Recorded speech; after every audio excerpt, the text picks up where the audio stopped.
Get in, losers. It's time for Geek Life Live, your source of all the nerdy news you need to know. I'm your host for this evening, back from PC Purgatory, Sax Icon, the fattest Sax. You all know what time it is. We out here. And joining me today, the man who made 5 beats a day in 3 summers, Comrade Kevin. How you doing, Kev? I'm doing fantastic. I like the the stoic nick in the voice. It. It just does it for me. Just fantastic. That's good enough. Fantastic. Yeah, good enough. And straight from the coziest of corners, making their Sunday show debut, it's the littlest Nelly. How are you doing tonight, Nelly?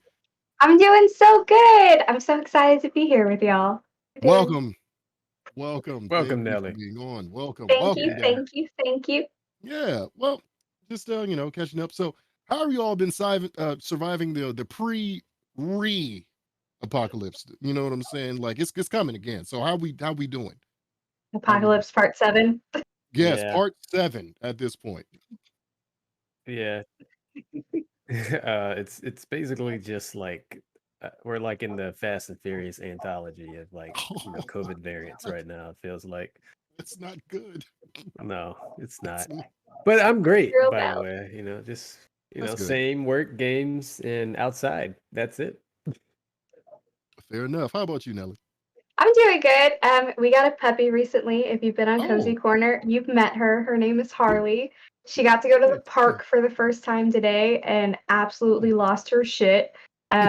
She fucking loved it. And I've started watching Squid Games on Netflix. If you're not watching that, 100% you should be watching it. It's terrifying and very real in like a scary psychological way. It's really good. I don't want to give spoilers, but it's really Squid good. Games. Squid Games. Yeah. I saw It's the trailer for it. It did look interesting. It's Korean, right? Yeah, I think it's a Korean one. It's all Netflix. I don't know if they have a sub versus dub. The one that automatically pulls up for me is the dubbed, but it's really, really well done and absolutely terrifying. Very, very good spooky season show. I bet you might have to excuse me, you might have to drop a link for me a little bit later on so I can be terrified by some squid. If it is. I don't think there are actually any squids in there. I've tried looking up the history of why it's called that. The first episode explains it like a little bit, but I still don't really get it. But it's fine. It's fine. That's fine. I'm down for the little spooky, especially considering what's around the corner. Yeah. Cool. So Nelly, thank you for that. It seems like you've been watching that. Kev, you been watching anything, games, anything like that? What's that? What have I been watching? I watched Hacks just out of like because we saw it on the Emmys and we were like trying to find a bunch of shows to watch. It's actually really good. We finished it in like 2 days. Awesome. Yeah, and then other than that, just gaming. That's about it. That's just and yeah. It's fair. I know this. You've been on your 2K. You've been on there real hard. So I already know that. And unfortunately for me, I'm back in the thralls of GTA Online. Curse you! No! Damn it! I'm back, and it's God. You're trapped. You're trapped. You're never getting out. They got you too. They got me with the damn Cayo Perico heist, and I've been running it like a faithful. I'm convinced, and we've discussed this before, that hell is just the GTA lobby. Like that's. Man, I'm going to tell you right now. You're right. Yeah. I'm all for going to heaven, but if hell is the GTA Online lobby and you die and you just respawn and die and respawn, I'm okay with that. You know what I'm saying? Like, I'm still going to strive for heaven, but if that's what it is, I'm that's vanilla unicorn. I'm out there. So we're going to make it happen. All right. So, well, if you're new to the show, we're about a 2.5-hour mashup of all the pop culture news you know and love. We talk about your favorite shows, movies, video games, and nostalgic-fueled Nintendo hype. If you like what you see and hear on the show tonight, be sure to like, comment, and subscribe to all of our social medias. LinkTree is in the bio. For even more content, follow us on our personal socials. You can find me at _fattest_Sax on Twitch and Javen Shepherd everywhere else. Kev, where can the people find you? Yes, you guys can find me at Totally Awesome. All right, wonderful. Nelly, where can they find you? You can find me on Cozy Corners on Mondays, every Monday on Geek Life Live. And you can also find me on Instagram or TikTok under Littlest Nelly. There may or may not be an underscore between Littlest and Nelly on either of those platforms. I don't personally know. But you'll find out, I'm sure. Yeah. That's You'll help awesome. her out as well. That's Yeah, It'll see, be that's great. it. yeah. And make sure you're here on Monday nights for the Cozy Corner. Please make sure you're here for that. Well, We have Yes. a real good time. we got a great show planned for y'all. Kev, hit us with that rundown. Yes. Don't get down, get run down. It's time for the rundown. First up, we're giving Awesome. you all the nerdy news you need to know, like Marvel being sued again, and Fortnite for being banned for many fortnights. Plus, Okay. more Nintendo Direct news than you can shake a drifting Joy-Con at, sorry. Then we're heading over. I just really like that joke. Then we're heading over to the water cooler to talk about Disney's newest banger, Star Wars Visions. Oh my God. Finally, we'll wrap things up as we always do by diving deep. Splash. This week's deep dive is on the existential question, what is a gamer? And we'll finish off with our top 10 games you should be playing right now. See what we did there? Now that we've down that run, Nelly, what's going on in this week's headlines? We've got a fat week of drama in this week's headlines. Up first, we've got Disney tea poured from Mrs. Potts herself, and that is, as you mentioned, Marvel is suing to block copyrights of characters from going to their heirs. It's a little more nuanced than that. That's pretty clickbaity, I'll admit. This is actually a countersuit. Disney has filed 5 lawsuits in hopes of regaining full control and ownership of the Avengers characters, including many of our faves, Iron Man, Spider-Man, Doctor Strange, Ant-Man, Hawkeye, Black Widow, Falcon, Thor, and many others. This was first reported by the New York Times. As I mentioned, this is countersuing. This popped up after several heirs of different Marvel authors filed dozens of termination notices with the U.S. Copyright Office, seeking to end Marvel's licenses to the characters. Marvel, however, is arguing, in what is a hot topic right now in California creativity anyway, that the characters were created under the work for hire arrangements, meaning that the heirs have no valid claims to the copyrights, and meaning that technically the artist didn't to begin with either. If Marvel loses, Disney would be legally required to share ownership of the characters worth billions. I think that's important to note. This isn't saying that they can't use them. This is just saying that they have to split the profits. The Hollywood Reporter has also noted that these lawsuits only apply to the copyright rights within the U.S. Disney would still be able to control and profit from these copyrights of these characters from all foreign use. Next up, TikTok has reportedly overtaken YouTube in U.S. average watch time. TikTok users now spend more time each month watching content on TikTok than they do YouTube, according to a report from App Analytics App Annie.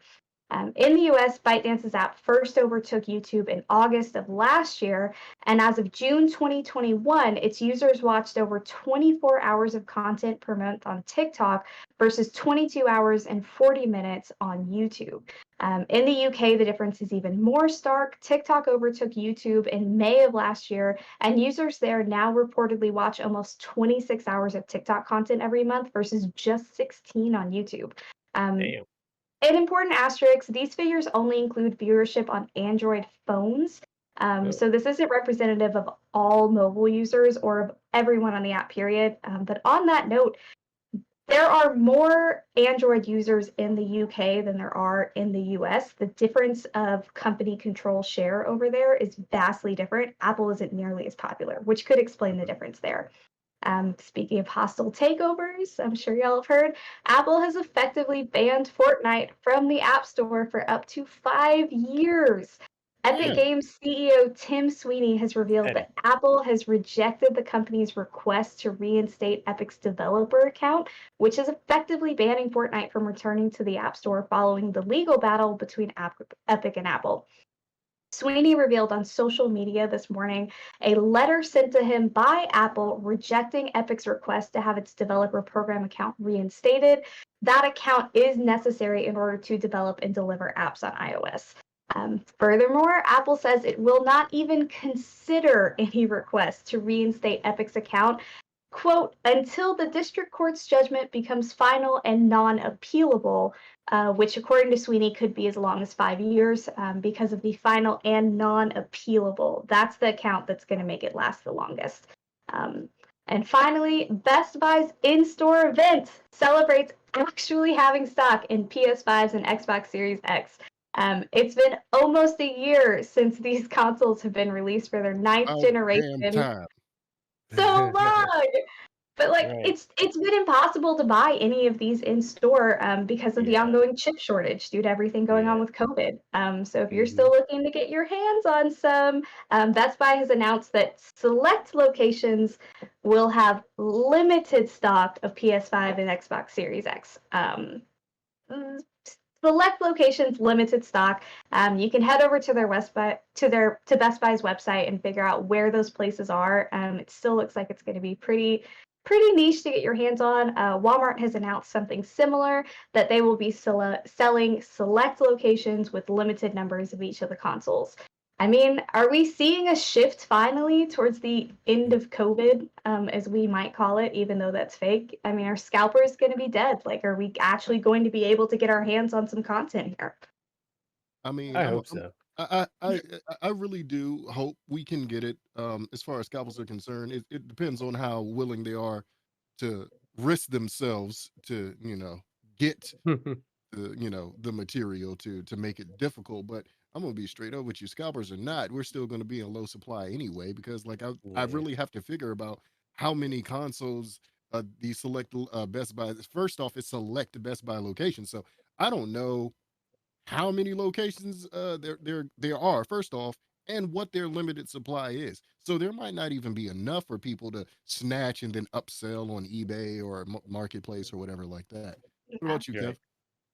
No, I agree. I think I think until things go back to whatever like as close as normal is, and as long as these shortages are still around, I don't think we're gonna see anything drastically change here. I mean, just like you said, like the scalping, it's just as soon as these things hit, like the digital market, they're already bought up. Right. So like it's really your only chance is either you have a bot or you go into like the brick and mortar situation. Which I mean, I saw like some of the images on Twitter. It was kind of nice to see. It's very like it's like hate to wax nostalgic here, but it was very reminiscent of how I would buy things back in my day where you Oh had to go no, wait outside and don't you say it like that. and make friends.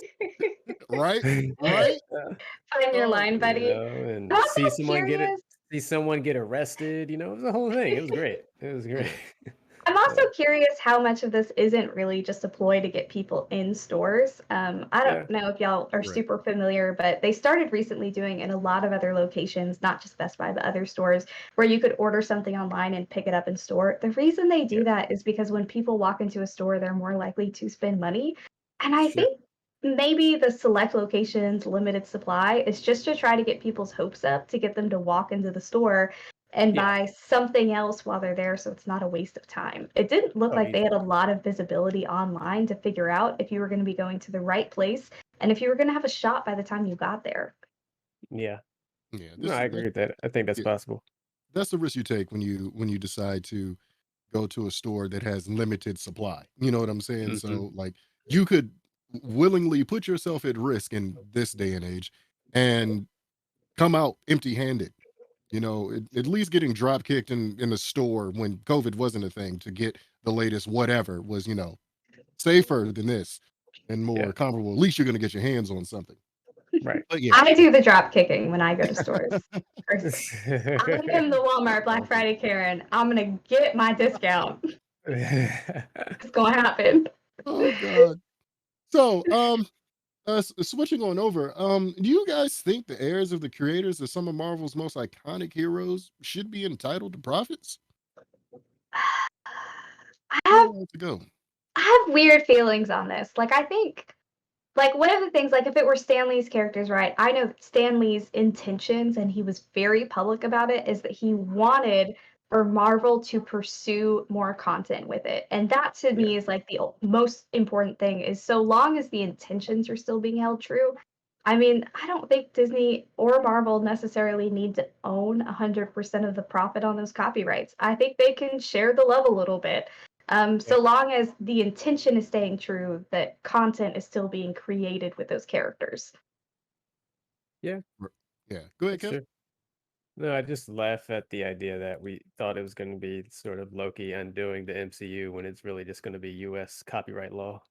Um, but no, I think it's good, right? Like I think there has to be some sort of I agree with Nelly. I don't think they should own like 100%. I think, the heirs definitely should get something, right? Like it is essentially they have some type of ownership of it, right? Like otherwise this wouldn't be in litigation. So, yeah. Right, and I agree with that, but I think like the issue with like with Disney and Marvel is that they are making so much money from Yeah. the MCU, and they spend a lot of money to make these films and to make the content and everything that they do.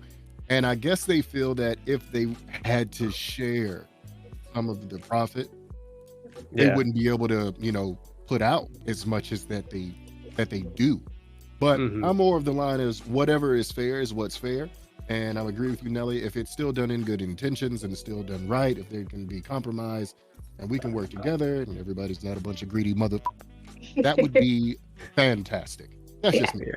And there's a part of this that feels really gross, which is when Disney brought up the work for hire aspect of it, the idea that because somebody was working for them at the time that they were creating this, that they should own it 100%.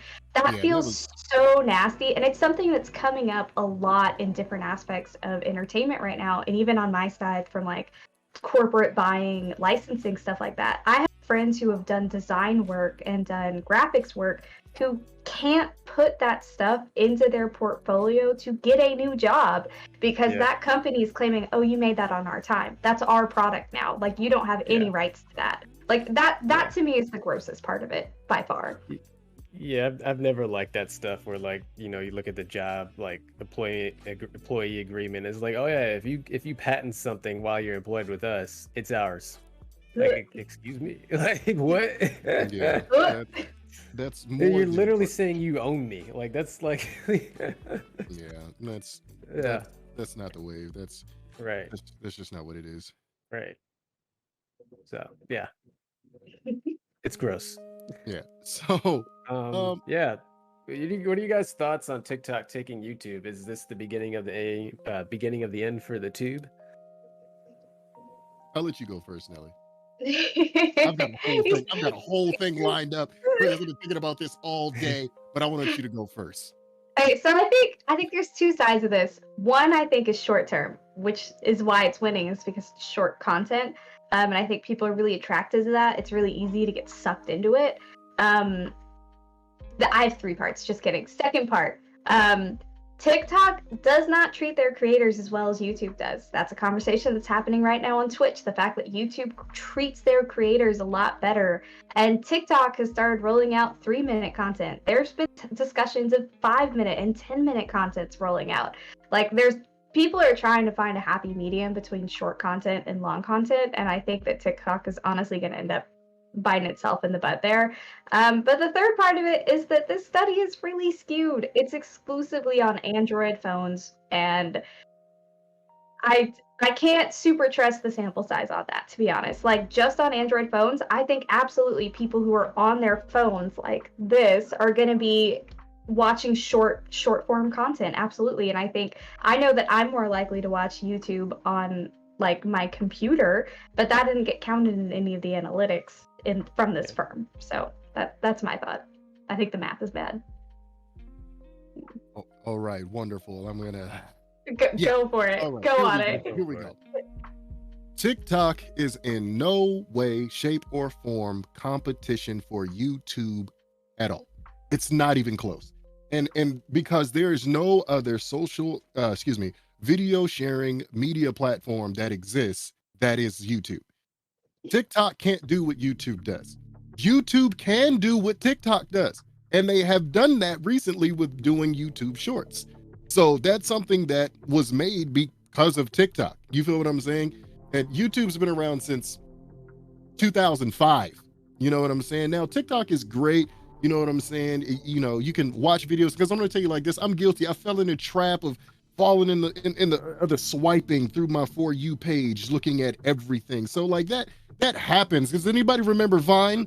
Does anybody remember the 7 seconds on Vine? Yeah, 7 seconds turned into like it 6 was hours. It was 7 seconds. You know what I'm saying? That's what made it impressive. Serotonin boost. Like, right. Big facts. That's so what like, made it impressive. They're so creative with such little time. Oh yeah, and I give the creators that, but when you give them more, they can do more with that. But look at it like this. I understand the argument because people's attention spans nowadays are goldfish. You feel what I'm saying? Like you don't want to sit. If you've got a 15-minute piece of content on YouTube, in your head, sometimes it's like, I don't want to devote 15 minutes of my time to watch this. But you'll watch 30-second, 1 minute, 1.5 minute video on TikTok. But if you watch 20 1-minute videos, you know what I'm saying? That's 20 minutes. You know what I'm saying? That you've spent on TikTok doing that. But as far as it being competition, there's if people like Nelly was saying that their TikTok doesn't treat their creators as well as YouTube treats their creators, and YouTube has got some questions up there too. But that's neither here nor there.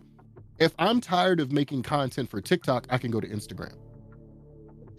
If I get tired of making content on YouTube, I can't go anywhere because there is no other place to go. It's like McDonald's. Like McDonald's has zero competition. Like I'm going to use this. This is a great example. You ready? You ready? Get ready to clip this. When the Popeyes chicken sandwich came out, everybody else was trying to get their chicken sandwich popping. Damn, Chick-fil-A was like, our sandwich was already here.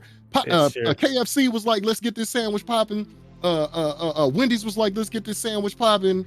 Fucking just Burger King. We the king of burgers, but we got the King. Terrible ass chicken sandwich. It doesn't have it. But what did McDonald's do? They did nothing. Because when everything is beneath you and you have no competition, you don't care what they're doing. YouTube don't care what TikTok doing. That's all I'm saying, baby. That's it. I agree. I agree. You know, I don't think I want to follow up after that. That was a beautiful soliloquy there, my friend. I'm going to make a metaphor to exactly what you sounded like, which is you sound like those hype accounts of girls trying to explain why girls aren't your competition when everyone else is below you. You don't have to compete for your man. That's exactly what I heard. I don't have any words for that. Thank you, Nelly. Yeah, he really did. He really did. Wow. I guess I was, a little, a little serious about that. You have a new niche. I think you should look into it. Yeah, this could be you. You could instead of, you could just go to like corporate events, like retreats, and just boost it. No, all companies are beneath you. You get, just get paid for appearance fees. Yeah. Just walk up in the company. You are McDonald's. Everybody else is everybody else. Everybody winning. Else is Arby's. Everybody else is Rory Rogers. You're winning. Yeah. You're winning. But moving on. The Apple versus Fortnite battle continues, man. When will this carnage end, Joe? Can Fortnite not build to compromise? That was awful. Someone please. Wow. That was actually excellent. What are you talking about? That was great. But no, I think it's like we're in this weird Cold War between like two different things that are different mediums per se, right? Like Apple is a tech giant, and they're also now doing other shit, entertainment, I guess. Right. Bag's still out on it. I don't care how good Ted Lasso is. But Fortnite is like, they're a gaming company. That they basically, the Fortnite is that, and they use that and to leverage them being able to build, essentially their own store, like a Steam, if you will. And Apple was like, nah, fuck that shit. That's what we do. You can't do that. You can't do that and be in our store, even though Steam is in their store.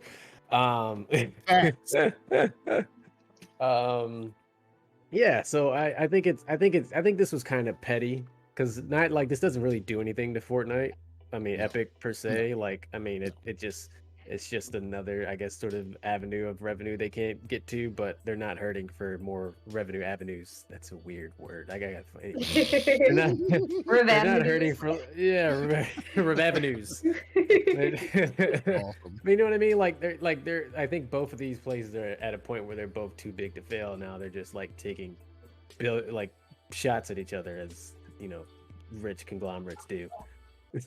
Yeah, it's just petty. What about you, Nella? Yeah. I think petty is exactly the word that I would use to describe it. It also just feels like, I know that we're saying that Apple is too big to fail, and that's absolutely true. They're not going to fail, but there is a part of the market that I think that they've started to lose out on in the last few years, because Samsung has been desperately trying to gain the gamer market and the like Gen Z market, and they've got that flip shit popping out because of Y2K madness that's happening. It looks really cool. I'm not gonna lie. I'm gonna talk shit on it, but it does look really cool. But like, really cool. I'd get a flip Apple phone if iPhone if it came out. I'm not gonna lie. Like, I'm gonna show y'all this. This is my Switch Lite. This is my Samsung Galaxy.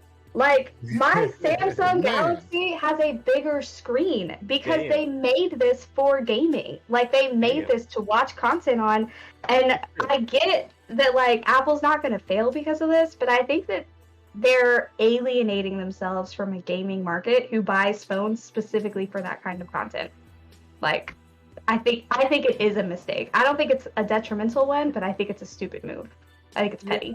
Apple's in this weird thing where they don't, from a product side, like, they release good stuff, right? Their phones are good, their computers are great, but that's about it. Like, a lot of their software is just okay.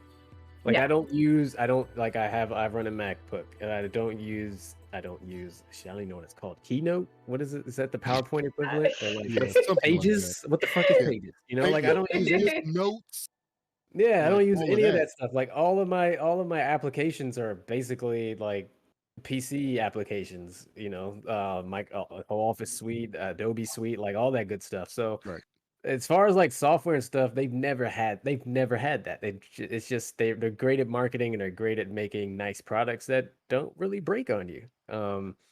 And I think, but to Nelly's point, I agree. Like, because you saw they tried to do it with like Apple Arcade, which was kind of cool, and I'm sure there's some cool things on there. But you know, like, has anyone used Apple Arcade? I think they gave it to me for free, and then I got charged, like, because I forgot, and I was like, oh damn, and I canceled it. That was the con. That was the play. Yeah. It was.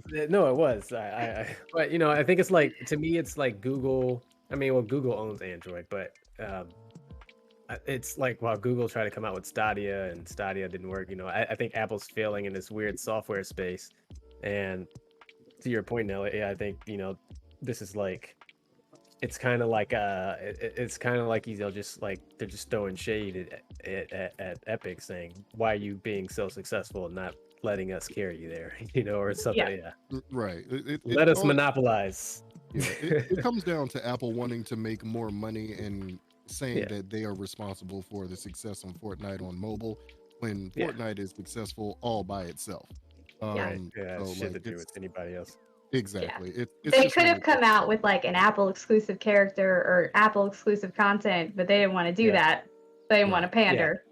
Yeah, so like it's crazy. But as far as you think it'll end, maybe in 5 years, we'll figure it out then. But that's not all the news we have for this week. Top story for today is Nintendo Direct to DVD. I'd watch it. Anyway, our top story is everything you need to know from this week's used Nintendo Direct. The September 23rd Nintendo Direct presentation was one of the strongest showings from Nintendo in over a year. The 40-minute presentation featured our first ever gameplay for Bayonetta 3, as well as updates on the Super Mario Bros. Movie, a new Kirby game announcement, and several other surprises. Here are the biggest announcements from the September Nintendo Direct. So we got, first, the Super Mario movie cast, and boy, the internet has thoughts. It has thoughts on the casting choice. And I have thoughts. I have thoughts as I have well. Thoughts too. On the casting. We are doing we'll get to that. We'll get to that in a second. Let me just get through these. Next is the Kirby and the foreign land in all its glory. Fuck yeah. You get to run around in a 3D land and suck things as Kirby. Hell yeah. No pause on that play button. N64 and Sega Genesis games coming to Nintendo Switch Online. And the controllers are revealed. Have you seen the prices of those damn controllers? I'm going to go and dig through my archive of shit and see if I can find it. They are $15 on Amazon. I will link y'all to it. Thank you so much, because the $49.99, we'll talk about that in a minute. Star Wars Knights of the Old Republic for Nintendo Switch release date is announced. When we get there, I'm just gonna go all the way off. Animal Crossing. Who is Brewster, and why are people excited for him? I don't play Animal Crossing, but Nelly, I know you do. So we're going we got Chocobo GP. We have I seen the Chocobo skating on them on the track and then hitting them drift turns. That was fantastic on the direct. Castlevania Advanced Collection, Alucard, and Splatoon 3. So what announcement are you the most stoked to hear about, Nelly? Okay, so I put this in as my most excited. It's not really my most excited. It's just the one that I don't think anybody loves enough, and it's Banjo-Kazooie, y'all. Banjo and Kazooie is getting a port in with the N64 stuff. We love Banjo and Kazooie. They're so cute. They're so good. But I'm also, I'm gonna flip it. The thing I'm least excited for is the 5 different Mario Kart reskins that we got, including the Chocobo one. I love Chocobos. I love them. I just don't need 5 different Mario Kart reskins. Yeah, that's fair. That's how I felt. What about you? Well, I'm super excited for the N64 and Sega Genesis ports. I've been wanting this for so long. I was a huge fan, a recent Switch buyer, by the way, almost a year now. But I was a huge fan of the NES and SNES ones. That's basically majority of what I played when I first got it. So I'm super excited. A friend of mine was not too excited about it as I was, and I took some offense to it. It's an attack. Yeah, it was. I felt attacked. I felt that it wasn't appreciated as much as it should have been. And this Kirby game looks great too. Like, I'm excited for a new Kirby game. Like, I haven't played. Like, I remember. I don't know. Maybe it was like Super Nintendo, or maybe it might have been N64. But that was like the last real time I played a Kirby game. And this, from what I've seen, it looks really cool. Like, it looks like a kind of open world platformer, and you just. You run around and suck shit up. That looks like a good time. Yeah. And that's what you get with Kirby. And you turn into it. You are what you eat. That's It's really good stuff. It's really good stuff. That is the great lesson to learn. You are what you Kirby. eat. Play From Kirby. You feel what I'm saying? You'll figure it out from there. For me, I'm excited about the ports. That's actually very, very fun. I'm gonna double down on you, Kev, and say I'm excited for that too. You know what I mean? But you can get the emulator and you can bump that. I'm glad that Nintendo was putting something out specifically. So that's, and I don't have to worry about things. You know what I don't have to do anything. I don't have to blur any legal lines to do it. Exactly. Free and clear. It's Nintendo's doing it. So it's do it and it'll be fine. You know what I mean? Yeah. Also, obviously excited for KOTOR. We'll get to that when we get to the KOTOR conversation. All right, so moving on, what do you guys think of the Mario movie casting? Kev, what's up?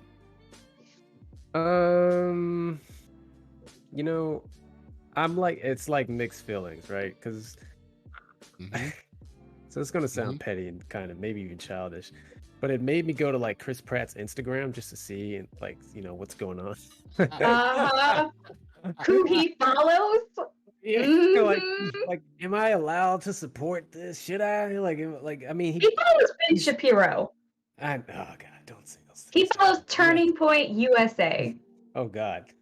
So I'm like, it's all over the place. Like, okay, Jack Black as Bowser is fucking fantastic. A win.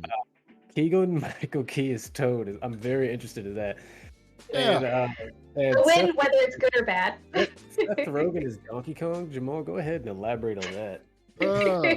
So, for reasons that I am not going to go into on this show, feel like Seth Rogen would be the only appropriate choice for Donkey Kong, who is not of urban background. You're about to get into my point. And the fact that I look like that I'm a black Seth Rogen, I have the picture side by side to prove it. I'm okay with it, and I think this is about the only reason I'm okay with it. And Seth Rogen is phenomenal, so like I'm looking forward to seeing what he does with DK. But like, if it were anybody else, like, and let's just use it for instance, it could have been Jim Carrey. I love Jim Carrey. I would have definitely felt some kind of way. Jim Carrey being Donkey Kong. I'm just like, really? You couldn't have really? Okay. Yeah. But here we go. And I'm gonna switch it back to you, Nelly. But Kevin Michael Richardson. If you don't know who that is, he's the person who does the voice for Trigon in Teen Titans. He's also Principal Lewis in American Dad. He's done many, many, many things. He has basically a cameo appearance as comic or something like that, and it's like, why couldn't if he been the smooth talking DK? You know what I'm saying? Like, that would have been good. Give me that fruit. You know what I'm saying? Just something. You know what I mean? But it's all good. But I digress, Nelly. So I'm just gonna say, first of all, Chris Pratt follows Ben Shapiro and Turning Point USA. That's all I need to know about him. I also follow some unsavory people to a point where I'm like, I have to follow the President of the United States in order to stay up to date with things. I don't like it all the time, but I'm gonna do it. I'm gonna stay up to date. But when she gets Turning Point USA, I feel like you picked a side. Everything about the Kong family casting made me cackle. I feel like Nintendo saw the criticisms against the original Donkey Kong games. Yeah. I'm not I think that's where I was gonna go. I'm not getting anywhere fucking near it. They're like, we've heard people are like, this is a great thing. I feel seen. We've heard other people be like, well, it's obvious that like you. Yeah. The first game, they are for some reason the only people who live in like a fucking rundown shack in the forest. Nobody else in fucking Nintendo does that. Did you watch that TikTok too? Is that? Yeah, that's exactly what I'm thinking about. Talking about the mixtape, and I'm like. You know what's funny about that? Like before he went on his rant at TikTok, I was ready to meet it with skepticism. I was like, come on, man, it's Donkey Kong, right? Like I'm like, I understand where you could go from there. Then he just started going down the list, and I'm like, oh yeah, this looks really bad. I feel like Nintendo saw that TikTok and they were like, yeah, I'm not going fucking near it. I'm not doing it. We're not doing that today. It's Toad. Yeah. Toad is black now. Thank you. Yeah, I think, yeah. So like, and you know what? And I'm just looking forward to seeing how it comes together, because when I first saw Chris Pratt as Mario, I didn't see that it was an animated movie first. I was like, no, why is this happening again? We don't need another one. You know what I'm saying? This was a disaster in the 90s. We don't need it in the 2020s. No, this one was a masterpiece. It was perfect. They don't need a new one.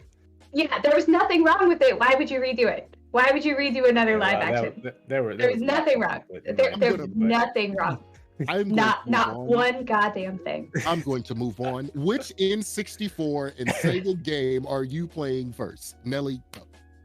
Banjo-Kazooie. Second Dolphin. Just had to say it. There you go. Echo. I call it the dolphin bullshit game. It's called Echo. What about you, Kev? God, Donkey Kong 64. That's perfect. I was gonna say Banjo-Kazooie would have been my pick if it wasn't on Game Pass. So I've actually played that. I've actually pissed someone off on the show playing that instead of something. Yeah, I think Star Fox, honestly, 64. I'm very excited to play that. Yeah. Yes. That for me, that's what it would be. It's Star Fox. Star Fox. Wow. Star Fox. Yeah, that sounds fantastic. That sounds great though. Yeah. We need to make that. Let's Star Fox. Let's go. Star Fox 64. Jeez. Yeah, Star Fox 64 would be something that I'd be very interested in playing again. I would love to just play the Mario 64 game again. honestly, that was my first Mario. So to go back and play through that again would be a delight. So yeah, I'm very excited about the port.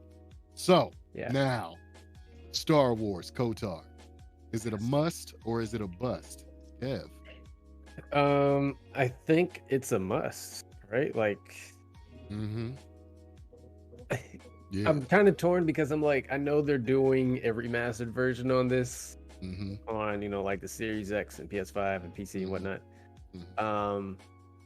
But I mean, I'd still just play the old KOTOR just in general. So I think it's kind of cool. I'm down for it.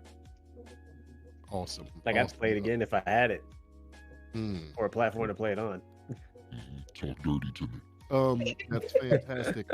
What about you, Nelly? Is it a must or bust?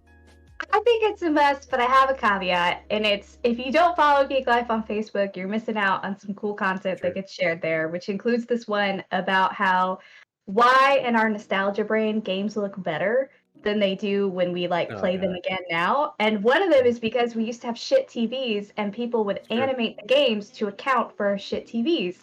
And so my issue with some of the reports, including KOTOR, is that they look like crap now. And I'm like, are they going to account for that? Like Capes Classics, I don't know if y'all, it's every other Sunday, plays classic games. And I'm probably going to end up talking to him about can you add a filter to the game that makes it look like shit again? Because that's what I want to see. Can I get that on the Switch? Can I have a shit screen filter to make my games look good again? I want it. Playing some older games now isn't as great as you think it's going to be. Majority of the time, I've been playing Mario 64 and Mario, those games like that. I feel like age well. Like they just I don't know. Like I don't have a problem playing those games. It's still as fun for me. But there are some games where I'm like, oh, this isn't. This was. It's time to move on. This ain't it. I get that because for me, on my YouTube channel, I play Shenmue. The game still looks the same, and I'm okay with that. But what I'm not okay with is the controls are terrible, and it's like, God, why do I have to hit 36 buttons to turn one direction instead of just, you know what I'm saying? It's awful. But in the account of KOTOR being a must or bust, I must bust when I play KOTOR all the time. I'm just going to be real gross with it. That's how I feel about KOTOR. This is where we are. I said it. You can't unhear it. It is what it is. I don't care what I play it on. I can play it on my phone. I can play it on a terrible television, HDTV. I'm playing KOTOR. Let's go. I need the audience in the chat to understand that you have a Go XLR over there that you constantly bleep yourself out for saying profane words, and that was the one that you were just fine slipping through not even slipping through the cracks. You were like, yeah, let's send that one off. That's censored, baby. Yeah, buddy. I respect it. You respect it. You gotta respect it. You picked the lane. You did. Yeah. Okay, so, but no, jokes aside, I'm down for KOTOR. It's probably one of the best Star Wars games that's ever been made, in my opinion, and the sequel is just as good, if not better. It's a must play, and I hate probability-based combat in video games. I hate it with a passion. You don't fuck with Pokemon? I hate probability-based games, period. But KOTOR, I'll make the exception for. That's how good it is. I make the exception for that type of gameplay for that, and I love it. But moving on, we are now going to move to our water cooler segment, and I believe we got an intro for that. So let us move on.